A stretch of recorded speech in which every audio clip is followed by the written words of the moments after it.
This weekend, you're probably headed to the movie theater to watch Chris Pratt run from some really nasty dinos in Jurassic World. Well, you was both on set with the star a year ago and then met up with him again 10 months later to talk about being part of a franchise that captivated him as a kid. An edited transcript of that second conversation is below. Entertainment Weekly, this year has been nuts for you. Who's the person you were most excited to get to meet? Chris Pratt, probably Steven Spielberg. Working with him and having him be a peer now is pretty remarkable. He's a guy who's an icon. I was never a film buff as a kid. I liked to entertain people and I liked comedy and I liked to escape with a movie now and then, but I knew who Steven Spielberg was. He was the first real celebrity director.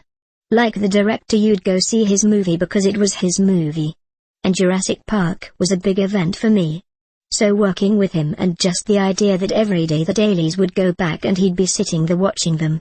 And they'd be like, he really likes them. And I'd be like, you're just saying that to be nice. I remember you told me on set that Jurassic Park was like Star Wars for you and you saw it in theater. Vivid memory. It was the first event movie in that way. I was 13. It started when I saw the movie trailer on TV. Like the sound of the feet thundering and the water shaking on the glass and the T-Rex making the sound the T-Rex makes, and then Jurassic Park by Steven Spielberg. I was like, oh my god, I have to see that. I saw it on opening weekend twice. It just captured my imagination and swept me up. I was one of the kids who in that generation who saw that movie. I can't think of anyone who's like I haven't seen Jurassic Park. There's all these fated moments for in the Jurassic franchise.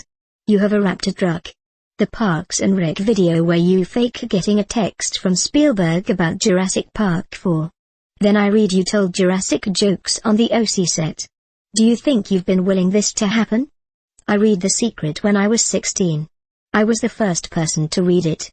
I thought it was a secret. I didn't know they would eventually turn it into a book. Does it feel like fate almost? Not almost. It does. It feels just like that. I believe that it is. Things like that happen a lot. It feels like that happens a lot. I am definitely very favored by God and fate. But also I do a lot of stupid bits. I could pretty much do any movie and there's a chance I've done some dipshitty bit pertaining to it at some point.